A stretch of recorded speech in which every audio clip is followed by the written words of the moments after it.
What screams I'm very insecure? Automatically assuming negative intent. E.g., your friend didn't pick your call? Fuck her, she's trying to avoid me. I don't care about her anyway. Had a friend who, while I took a nap, texted me. I noticed you didn't share your chocolate bar with me at lunch. Are you mad at me? Are we even friend anymore? 2 hours later, I guess I have my answer. I had an ex-girlfriend who was once all my mom is mad at me and I don't know why and it's horrible. Me, really? What happened? GF, I called and she didn't pick up and she hasn't called me back. I can't believe she is this angry with me. Me, are you sure? Maybe she has just been busy. GF, no. She won't call me back because she is angry at me, you don't understand. Tash, 3 days later, next time we're talking, long distance relationship long before unlimited talk and text. Me, so have you talked to your mum? GF, yeah, she called me last night. Why? Me, that's good. Do you know why she was mad at you? GF, what are you taking about? She wasn't mad at me. I don't know why you'd think that. Me. I mostly see this at work. People who are in upper management and treat people like garbage just because they can. Being unnecessarily mean, rude or bitter to people.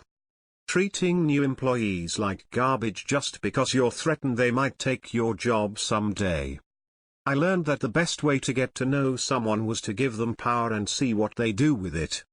Used this technique before promoting people. I would give them a project and put them in charge to see how they worked with the people under them.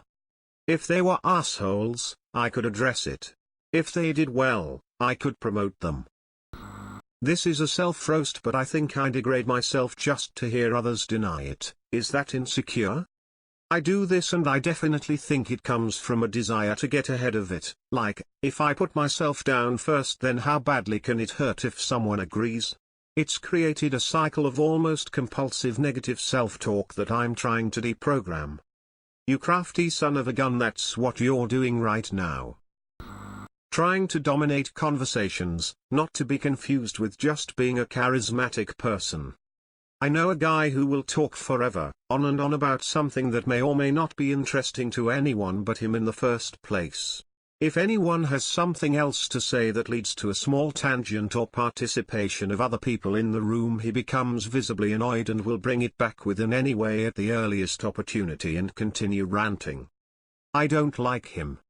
Edit, a lot of people are saying that they feel like they are this person. Just to clarify, it's not just the fact that he talks a lot and tends to be ranty that annoys me. Some people just have very active brains, and sort of runaway thought patterns if you will, and I get that.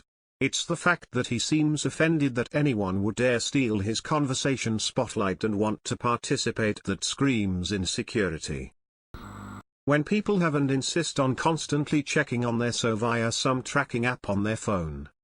It's one thing to have it and use it in case of emergency, but using it while out with your friends to make sure he's actually at work is creepy and super insecure. I trail run, my boyfriend mountain bikes. We often go solo, especially when we're training for an event. Thanks for mentioning the emergency bit. When I mention we share locations, people get weirded out and call us stalkers. But the one time I have an emergency, I don't want it to be the time I forgot to turn it on. It was super handy this weekend when we were at the Baltimore Running Festival, made it super easy to find each other after our events since the cell network was overloaded and calls were going right to voicemail. As an insecure person, I find it hard to look people in the eyes. I also find it hard to tell any stories about myself, because I'm afraid people will think I'm lying, or that I won't be part of the group because of personal differences. I always think everyone is better than me. I can see all the good in everybody, but I know that they see all the bad in me. Insecure people stand in the corner and don't join the group. I've found that a lot of people on Twitter that feel the need to post about how great of a person they are and they have nothing but good intentions are usually the most toxic people I've seen. It's like they're trying to convince themselves I also notice that the things they write about themselves are the kind of things you should let other people say about you. It's just tacky. I used to be very insecure, so I'll go from my own experience. Lying about something to seem cool. It's very obviously a signal of insecurity because they don't like who they are now. I have a brother who does this. He's so insecure about whether people see him as an idiot that he's getting his PhD so he can officially be the smartest person in the room wherever he goes. Almost verbatim. Dude lies pathologically about the dumbest shit. When you question yourself, do they actually like me or are they pretending to? Or when you think you're gonna bother other people if you talk to them. Edit, Jesus Christ. I wasn't expecting so many replies. I hope you all are doing great. In college I had a friend who seemed to believe that everyone in our friend group was just pretending to like him or just tolerating him. He seemed to believe this because occasionally he would pick up on subtle signs of irritation towards him. What he didn't understand is that even if you are good friends with everyone in a group, that doesn't mean that no one in the group will find you annoying from time to time. Just for him. One day I pulled him aside and got out a pen and paper. I created what I called the tilt web. I wrote everyone in this friend group's name on the paper, forming a circle of names. Then I proceeded to draw arrows between names. I said each arrow represents that the person who the arrow is pointing to is sometimes slightly annoyed by the person the arrow is drawn from. All 10 people on the group except one had at least one arrow to and at least one arrow from them. The problem with this kind of insecurity is that they won't believe someone if they are simply told that they are fine. They understand that if someone doesn't really care about them, it's still a lot easier to tell them that they are fine, even if they aren't. Now that we have both graduated, he mentioned that he hasn't forgotten me drawing that web and that it was a lot more meaningful to him than me just telling him that he is fine. This is a fantastic way of visualizing it, and I wish I had a friend like you in college. Nowadays when I speak to my old friend group, I have a lot of regrets about not trying to be closer to them despite my insecurities. Clicking on this post, to see if any of the top comments are things you do. It's nice to confirm I'm not a total piece of shit. If I am, how can I improve as a person? Just not shutting up about yourself. Constantly lifting yourself up and comparing yourself to others, while pushing them down. Also, constantly putting yourself down and comparing yourself to others. People who always have to one-up you in everything. If you tell a story, they have a better one. If you buy something expensive, they have to be something even more expensive. Some people's whole life is trying to win some non-existent competition. Those are the same type of people who go $75,000 into debt just to impress the neighbors who don't give a shit anyways. My brother and I hung out with a guy for a while who was the absolutely king of one-upping people. It got to the point where we would make up slightly unbelievable stories to see how he would one-up them. Here's some of the gems he presented us. His father competed in an underground street fighting league with a titanium leg.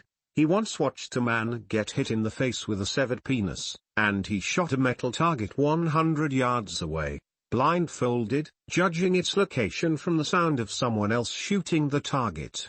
Clarification on the flying dick. So, he claimed to have been an EMT for a year, which didn't seem possible with the timeline of his life. But that's beside the point, and he drew a lot of his stories from his EMT days. One day, he says, he's working with a guy who's been an EMT for 30 years. They get a call about some domestic violence, so they head to the house where the police are already inside. Our friend says he stepped into the house ahead of the veteran EMT, and he was greeted by a screaming woman waving a severed penis at the 2 police officers already inside. As soon as she saw him, she hurled the cock right at his head, and he ducked out of the way.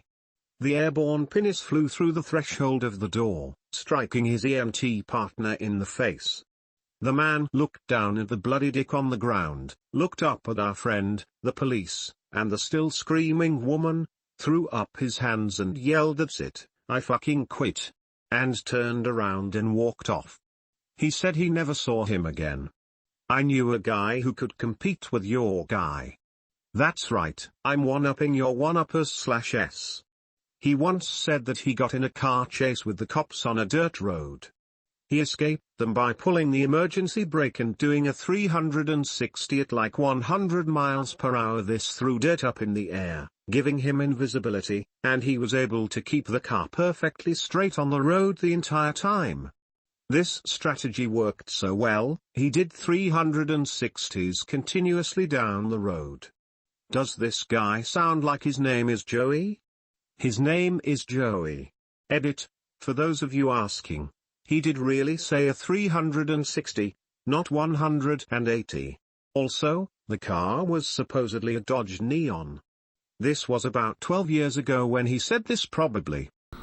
Bragging about things not even in your control, like your parents' wealth. Even worse, I have a friend who likes to brag to girls at the bar about how successful our other friend is because his parents have a successful business that he is taking over. Super cringy.